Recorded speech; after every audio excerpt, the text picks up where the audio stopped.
kalau ada yang jaringannya tidak terlalu kuat, akses rekaman ini masih tetap bisa dilihat.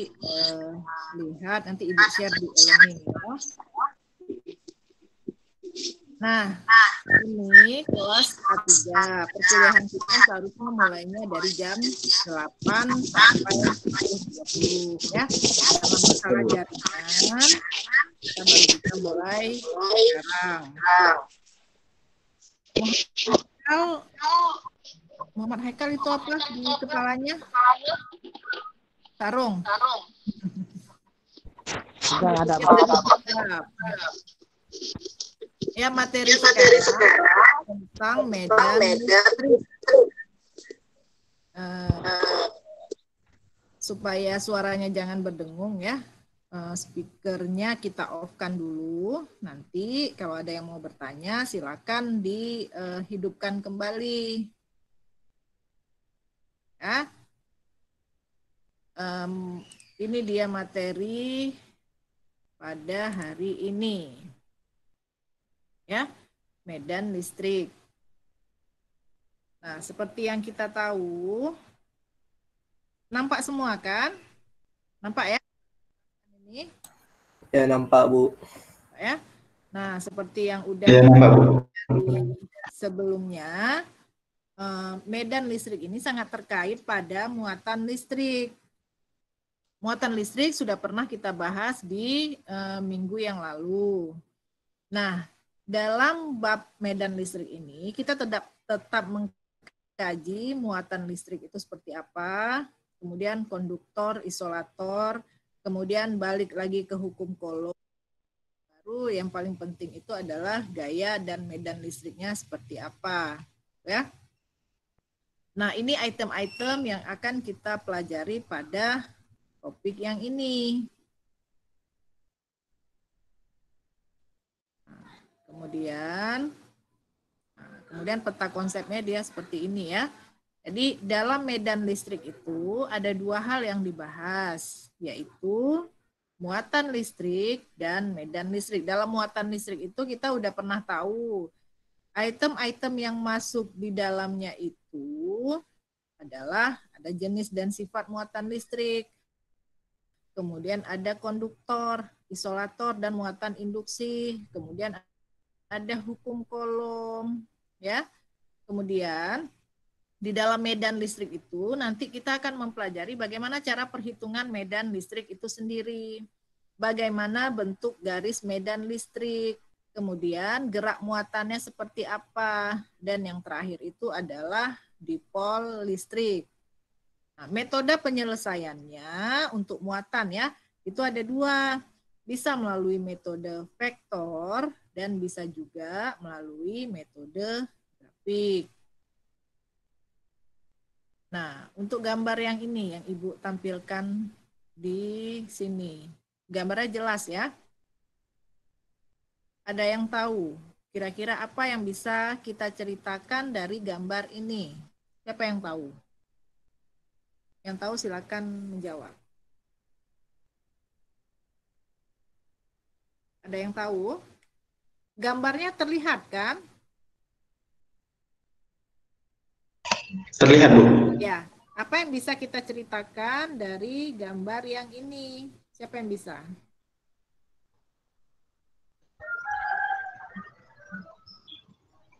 Kalau menurut Ferry, Bu, yang balon sama rambut itu memiliki muatan yang berbeda. Jadi ketika digesek, rambut dengan balon tuh akan saling tarik-menarik. Ya. Oke, yang lain? Betul ya? Analisa Ferry, itu betul. Yang lain? Siapa yang mau menceritakan makna dari gambar yang Ibu tampilkan ini? Yang lain gimana? Hadir, Bu, hadir. Hah? Gimana? Ada yang lain? Nah, ini ada. Ketika balon digesek-gesekkan ke benda, ya, maka muatan elektronnya akan hilang, muatan protonnya ya gitu loh. Pokoknya dia akan menarik elektron dari rambut itu. salah satu ya. Kalau Ya. nggak proton yang hilang, elektron yang hilang, ya kan? Ya. Ya, betul. Yang lain ada yang mau cerita efek dari gambar ini apa?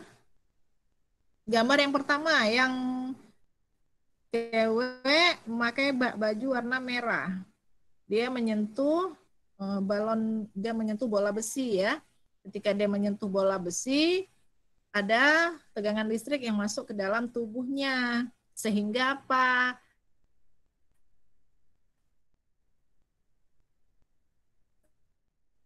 Tegangan yang listrik yang besar, itu hanya listrik statis. Jadi tidak berbahaya.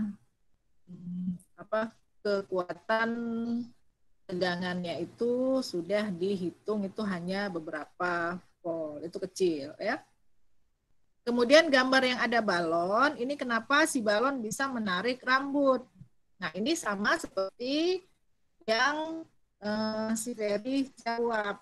Di rambut itu atau di balon, awalnya balon itu netral ya. Jadi ketika netral dia tidak bisa menarik balon, menarik rambut atau kertas kecil. Nah ketika sudah kita gosok-gosokkan, timbul panas di balon ya. Ketika sudah timbul panas, ada proton atau elektron, salah satu dari yang ada pada balon ini terusik sehingga terganggu. Ketika dia terganggu, ada yang hilang. Nah, ketika ada yang hilang, maka si balon ini dari awal sifatnya netral, udah berubah, dia menjadi bermuatan. Cuma muatannya kita belum tahu apakah negatif atau positif. Nah, ketika dia bermuatan, dia akan menarik benda-benda yang dia muatannya itu kurang. Misal rambut, ya. Nah, dia akan menarik rambut atau kertas-kertas kecil. Nah, jadi kesimpulannya untuk yang muatan ya, materi terdiri dari partikel bermuatan positif yang disebut dengan proton dan bermuatan negatif yang kita sebut dengan elektron. Benda itu disebut bermuatan positif atau negatif jika jumlah proton dan elektronnya tidak seimbang. Ya. Kemudian dikatakan di sini tentang konduktor isolator. Konduktor itu ada mudah kita aliri dengan listrik, sedangkan isolator adalah benda-benda atau bahan yang sulit untuk kita alirkan aliran listrik. Ya, nah seperti itu. Nah itu dia di sini. Kenapa isolator itu susah untuk kita alirkan aliran listrik? Ya, kenapa konduktor itu merupakan bahan yang kuat? Itu tergantung dari bentuk elektronnya. Pada isolator, elektronnya itu terikat dengan kuat kaku ya, sehingga ketika kita beri usikan dia tetap tidak mau berpindah tempat. Nah, oleh karena itu benda-benda yang seperti ini tidak bisa menghantarkan arus listrik. Benda-benda ini terdapat pada plastik dan kaca, contohnya ya. Kemudian kalau konduktor, elektron-elektronnya itu seperti ikan-ikan yang berenang di dalam air. Dia mudah bergerak ke sana kemari. Sehingga apa? Sehingga elektronnya itu dapat dengan mudah menghantarkan arus listrik. Nah, contohnya apa? Logam. Kemudian apa lagi? Baja ya.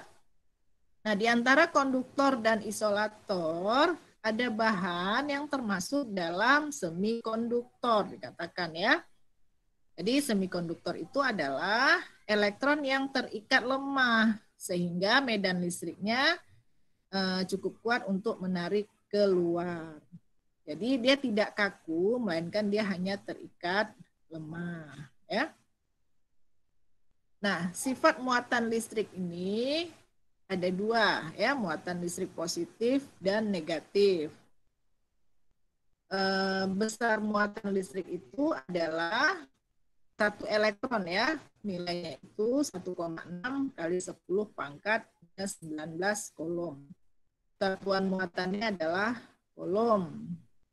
Nah, kalau ada soal yang mengatakan satuan muatan itu misal nanokolom atau mikrokolom, nah, semuanya itu dikembalikan ke kolom sesuai dengan sistem internasionalnya. Nah, sampai di sini ya, ini masih Ibu rasa kita masih bisa paham. Nah, ini dia hukum kekekalan muatan ya. Apa dia hukum kekekalan muatan? Nah, ini dia. Pada muatan yang sejenis akan terdapat gaya tolak menolak. Kemudian pada muatan tidak sejenis akan terdapat gaya tarik menarik. Nah, itu hukum secara umum untuk muatan. Nah, ini ya. Nah, penggambaran inilah yang dikatakan penggambaran muatan secara metode grafik.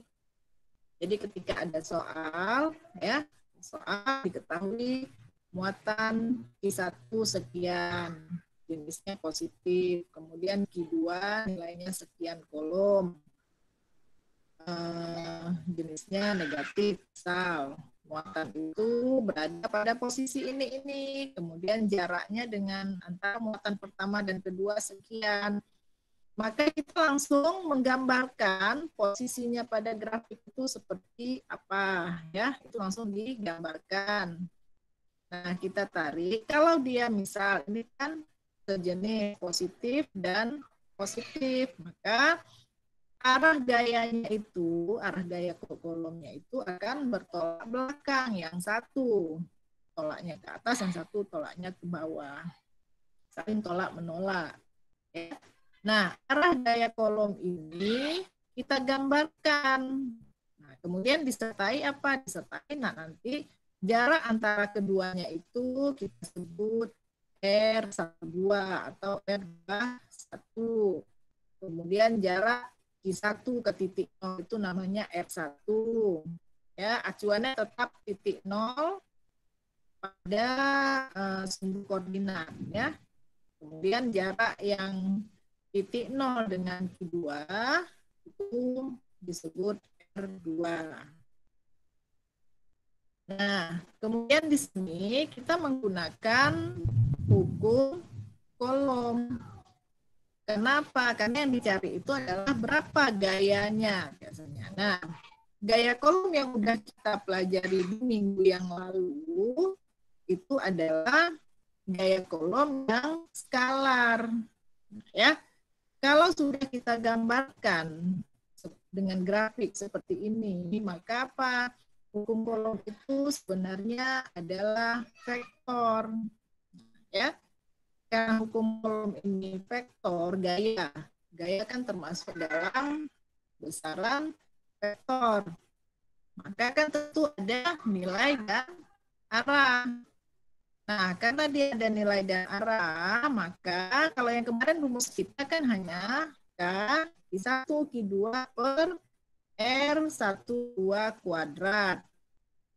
Tapi sekarang ini udah ditambah pengalinya ada R topi ini maksudnya adalah R vektor di sini. Sehingga hasilnya itu adalah vektor, bukan skalar.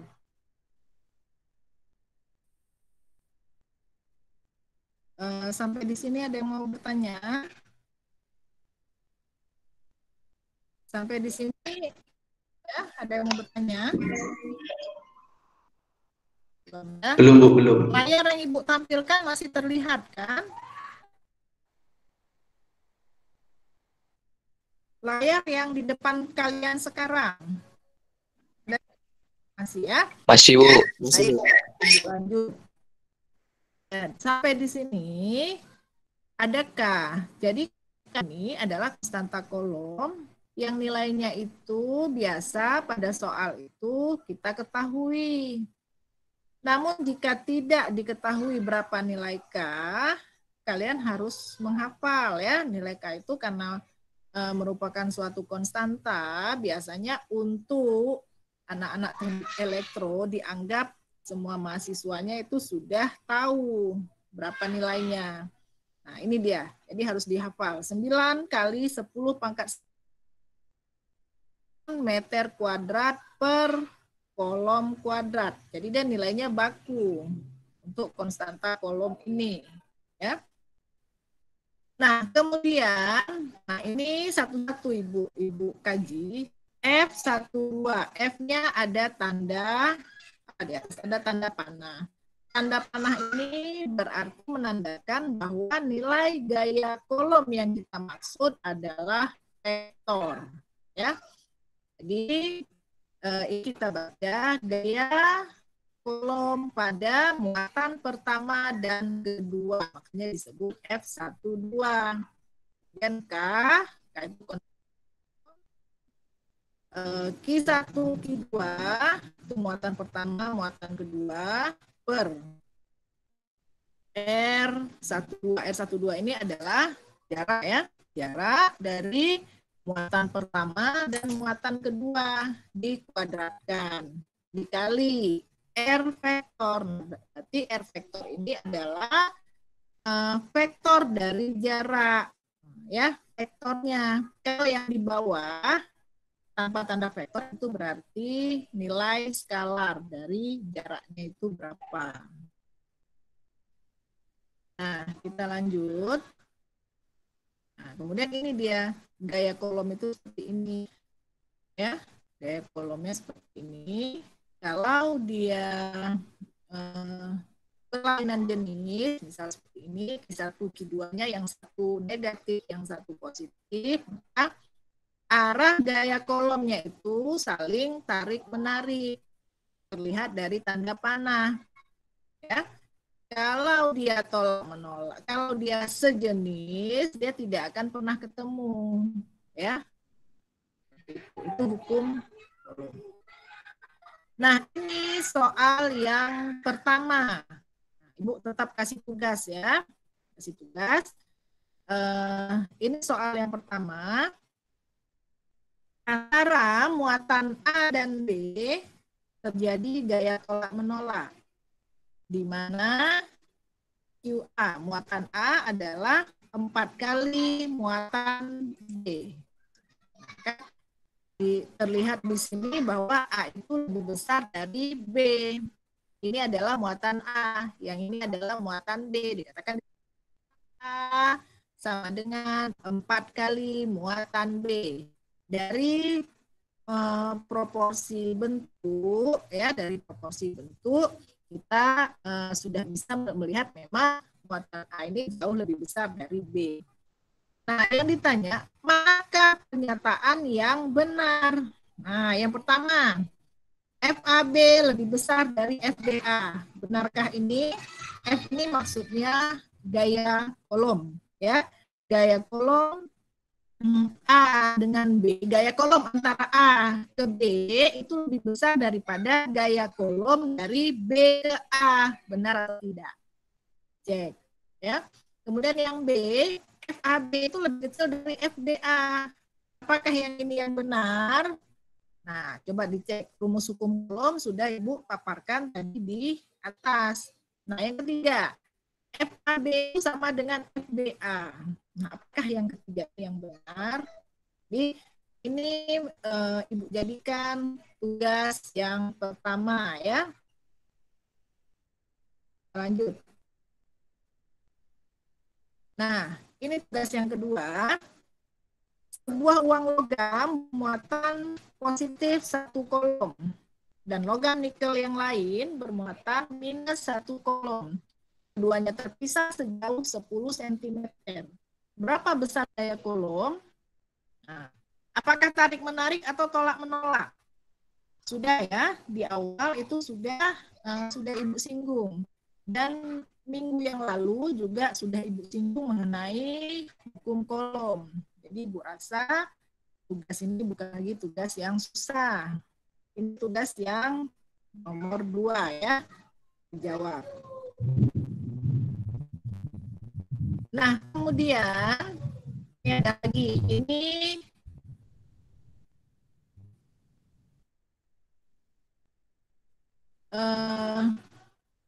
nggak usah yang ini ya.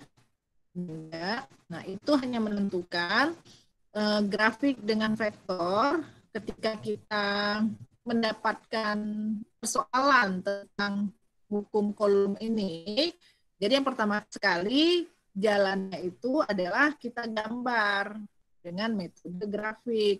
Bagaimana setiap gaya yang bekerja. Kemudian kita uraikan gaya pada komponen X dan Y-nya. Jadi setelah kita gambar, baru kita tentukan vektor posisi R dan jarak pisahnya dalam wujud vektor. Nah, hukum kolom itu kan dia vektor. Nah, ini dia metode penggambaran. Jika ada soal, kita gambarkan dalam metode grafik. Kalau yang ini, soal itu ada 3 muatan, katakan ya. Ada 3 muatan, Q1, Q2, dan Q3. Muatan Q1 itu positif, Q2 negatif, Q3 negatif. Kemudian ditentukan posisinya ada di mana. Nah, kita gambarkan pada sumbu koordinat. Ketika kita gambar, nah kalau untuk hukum kolom, kalau kita berbicara tentang hukum kolom, yang pertama sekali kita pastikan gaya kolomnya itu seperti apa. Penamaannya langsung ya. Ini disebut F31. Berarti artinya itu adalah gaya kolom antara muatan ketiga dengan muatan pertama. Mana muatan yang ketiga? Ini dia. Ini muatan yang ketiga. Kalau antara 3 dengan 1, ini bendanya ya, yang ini dengan yang ini. Otomatis karena dia sejenis, maka arah gaya kolomnya itu adalah saling tolak-menolak, saling membelakangi. Makanya arah gaya F31 itu adalah yang warna pink ini, dia ke arah atas, membelakangi dari arah gaya F13, arah bawah. Ya. Nah, kemudian ini ada muatan Q2. Q2 ini juga memiliki gaya kolom. Gaya kolom terhadap apa? Ada 2. Yang pertama yang warna biru ini, F23. Yang kedua yang warna putih ini, F12.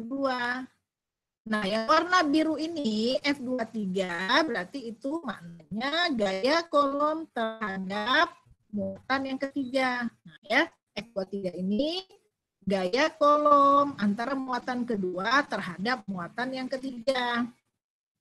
Nah, jenis muatannya seperti apa? Satu negatif, satu positif. Sudah otomatis hukum kolom itu menyatakan kalau muatan yang berlainan jenis, maka dia akan saling tarik menarik. Nah, arah panahnya seperti itu. Nah, ini kita gambarkan. Ya, kita gambarkan seperti arah panah yang warna biru ini. Nah, kemudian ada lagi gaya apa? Gaya kolom F12. Antara muatan yang pertama dengan muatan yang kedua. Sama juga. Ya, karena dia tidak sejenis, maka muatannya itu saling tarik-menarik. Nah, seperti itu. Jadi, arah tanda panahnya kita gambarkan seperti ini. Nah, kemudian di antara ketiga muatan itu ada yang namanya kalau di Q1 terhadap 0 berarti R1, gambarkan dari 0 ya. Gambarkan garis putus-putus saja ke arah Q1, itu namanya R1. Kemudian ada R2. Ini R2 ya, yang putus-putus ini gambarkan dari 0, kemudian ada R3. Oke. Ini soal nomor 3. Ya, soal nomor 3 kita pada hari ini.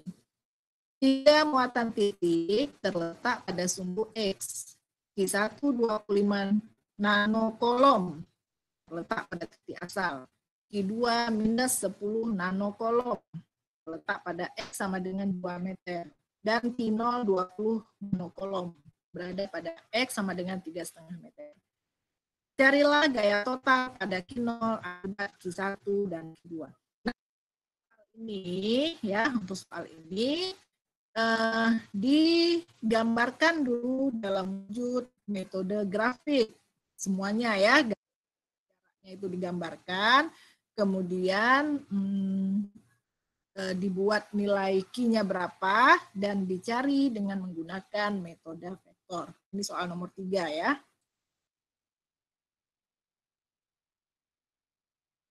Nah, ini soal nomor 4. Nah, carilah resultan gaya pada muatan 20 mikrokolom. Nah, beda ya. Antara nanokolom dengan mikrokolom itu berbeda. Nanokolom itu 10 pangkat minus 9. Kalau mikrokolom itu ke kolomnya itu konversinya adalah 10 pangkat minus 6. Ya. Jadi ini ada yang disuruh cari resultannya berapa pada muatan yang 20 mikrokolom. Mana muatan 20 mikrokolom? Saya lanjut. Ini soal nomor 4. Nah, kemudian lagi kalau kita berbicara medan listrik, ya, medan listrik itu kita gambarkan seperti ini dia. Arah panah. Ya, arah panah ini namanya garis gaya listrik. Seperti itu ya. Jadi ini juga medan vektor dari sebuah muatan positif radial yang keluar. Dia ada yang keluar, ada yang masuk ya. Nah, kemudian garis medan listrik ini seperti ini. Kalau dua muatannya itu satu positif, satu negatif, maka garis gayanya dia seperti ini. Hampir mirip angka 8. Kalau dia positif-positif, maka kedua-duanya itu saling keluar. Tidak ada yang mau menyatu. Ya. Maka garis gayanya dia seperti ini.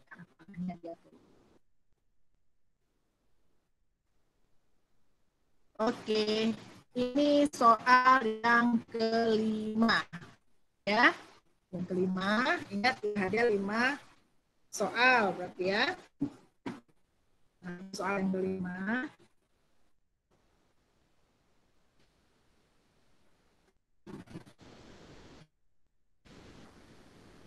Ya, kemudian ini soal yang ke-6. Nah, soal yang ke-6. Ada 6. Soalnya baru ada 6 ya. Nah, kemudian rumus medan listrik itu ini yang di dalam kotak merah ini. Ya. E sama dengan F per Q. F ini diambil dari gaya kolom. Diambil dari gaya kolom yang ini ya. Nah, dia seperti ini. Kalau ada 2 muatan, jadi medannya itu ada di sini, ada di tengah-tengah.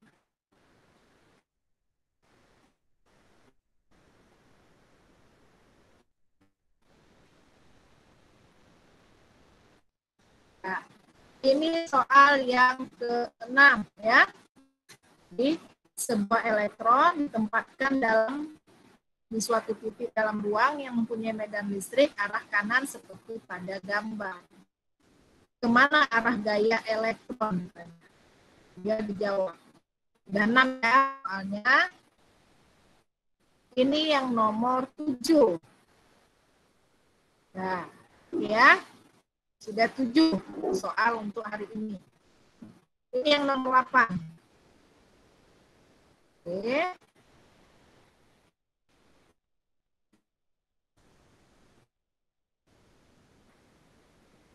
Nah, ini yang nomor 9. Ya, nomor 9. Kemudian ini nomor 10.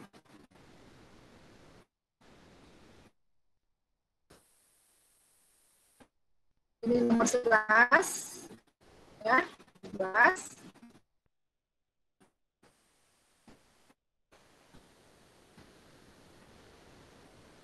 Dan ini yang terakhir nomor 12. Nah, untuk hari ini ada 12 soal yang Ibu berikan. Jadi nanti rekaman ini akan Ibu share di pembahasan tugas ya, di e-learning. Sebelum waktu kita habis nanti akan Ibu share. Nah, sampai di sini ada yang mau bertanya? Nanti filenya bisa dikirim ke grup ya, Bu? Iya. Filenya itu Ibu kirim berupa rekaman perkuliahan pada hari ini ya. Jadi kalian bisa simak lagi dari awal, ke-12 tugas itu yang mana saja, nanti tugas-tugasnya itu dijawab. Itu kasih waktu sampai hari Minggu, ya. Sampai hari Minggu besok. Iya, Bu. Nah, Ibu kasih waktu jawab tugas itu sampai hari Minggu, jadi ada waktu 2 hari. Hari Minggu jam 12 malam. Tapi jangan kirim setengah jam waktu mau jam 12 malam. Nah, kebiasaan itu, lihat kebiasaan mahasiswa, nggak tahu Ibu dari mana dapat kebiasaan itu, rata-rata ngirim tugasnya itu setengah jam waktu menjelang tutup.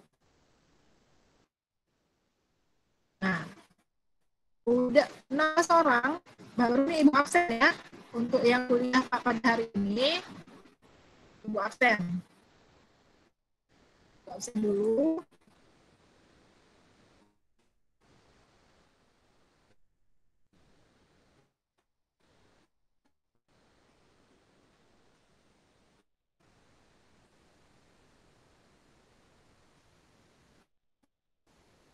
Ada terlihat layar absen di depan? Ada. Apakah ada terlihat layar absennya? Ada, Bu. Ada ya? Ada, Bu. Oke, bukannya satu-satu. Nasrullah ada? Nasrullah? Jerry Afriandi ada? Firmanda Akbar? Windy Aldiansyah ada? Angga Alamka? Diki Amar Pratama ada? Anwar Muslia Anwar? Armia? Muhammad Aulia Amru ada? Rida Aulia Ustaz. Rida Aulia Ustaz. Lutfi Azhar.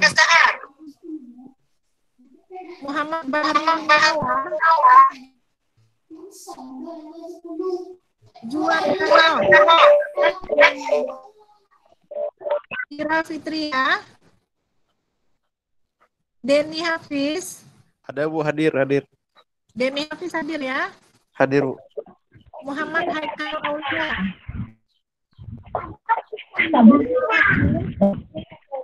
Hasanah. Rauzatul Jannah. Mahlil. Mujibur Rizal. Ahmed Musyarat. Arif Nanda Putra. Mana?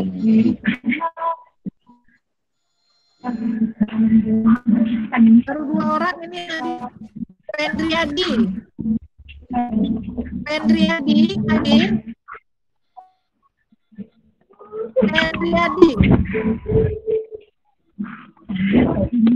Katanya lagi ada jaringan Bu, nggak ada jaringan Bu, apinya Bu. Ada ya? Ada dia Bu. Ya, Fitra Permana Putra. Hadir Bu. Fajar Pranata. M. Prasetyo. Hadir, Bu.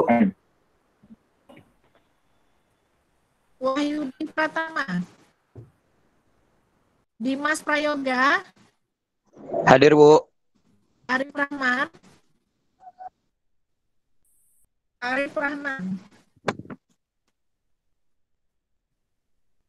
Harul Ramadan.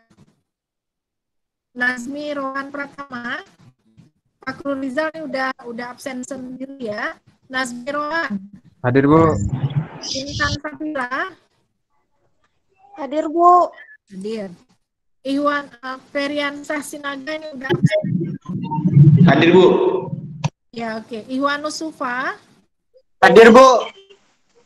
Hadir, Evin Bu. Donna Surbati, Evin Rahmat Tarmizi, Salim Rahmat ada?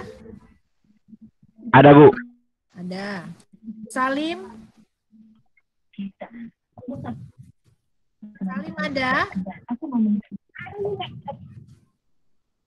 Zajuli ada? Andrea Z ada? Ada, Bu. Ada. Oke, baik ya. Ini ada lagi yang masih belum Ibu panggil? Ikhwanus Sufa ada, Bu. Syarifah Zakia, Bu. Ilham, Bu. Ikhwanus Sufa, Bu. Iwanus ada. Udah. Iwanus Sufa udah. Udin, belum. Siapa yang belum? Ilham, Bu. Saya, Bu. Haikal, Bu. Ilham. Syarifah, Bu. Ilham, Bu.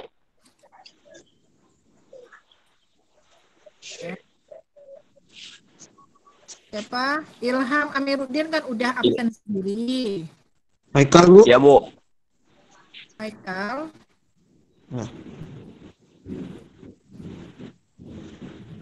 Haikal, mana dia Haikal?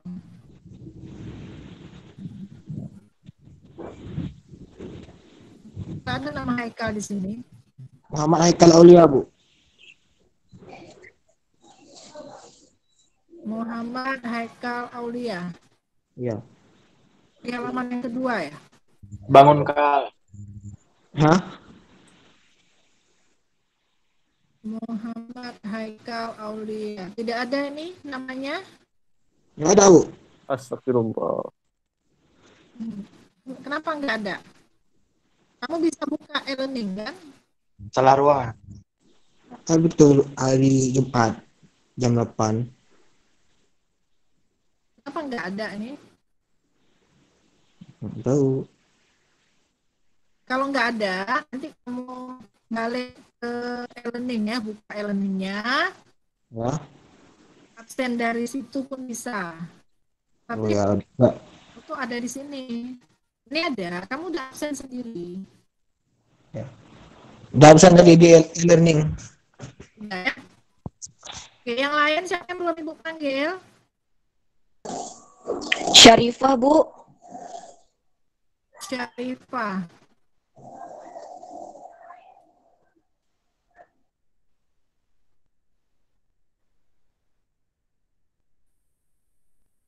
Ada ini, Syarifah Zakia ya. Halo Syarifah. Ya, Iya, Bu, iya. kamu udah absen sendiri nih ya. Oh iya, ya, Bu. Oke, bisa. Nah, yang lain, siapa tahu belum sempat hadir di sini, masih ada waktu untuk absen sampai jam 9:30 ya. Tapi frekuensinya kan udah terlambat itu maksudnya. Ya.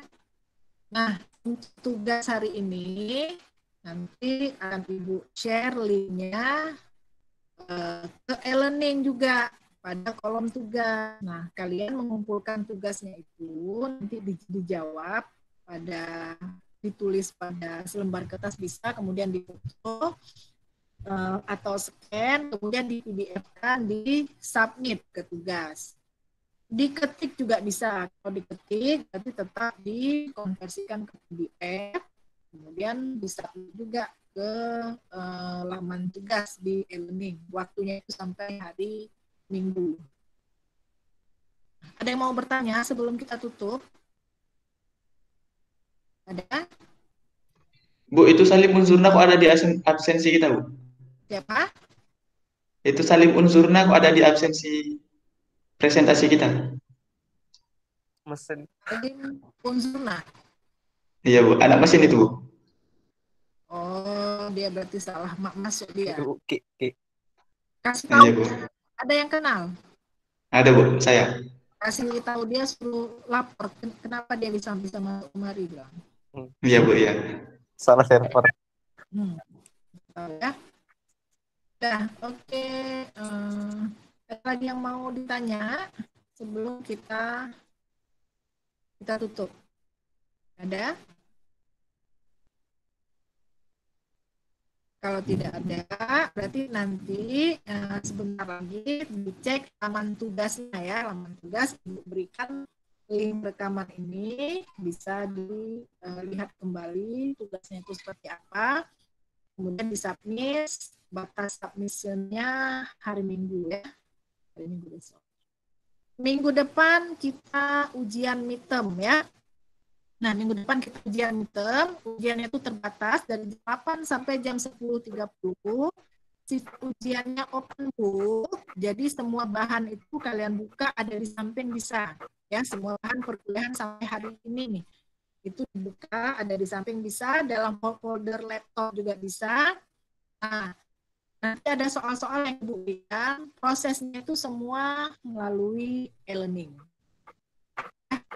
Midtermnya melalui e-learning. Itu di minggu depan. Udah. Ada yang mau bertanya sebelum Ibu tutup? Ada lagi yang Nggak ada, Bu. nggak ada ya? Kalau nggak ada, nanti kita cukupkan sampai sekian. Nanti jangan lupa buka laman e-learning lagi untuk cek tugas ya. Assalamualaikum warahmatullahi wabarakatuh. Waalaikumsalam wabarakatuh. Waalaikumsalam warahmatullahi wabarakatuh. Waalaikumsalam warahmatullahi Waalaikumsalam warahmatullahi wabarakatuh.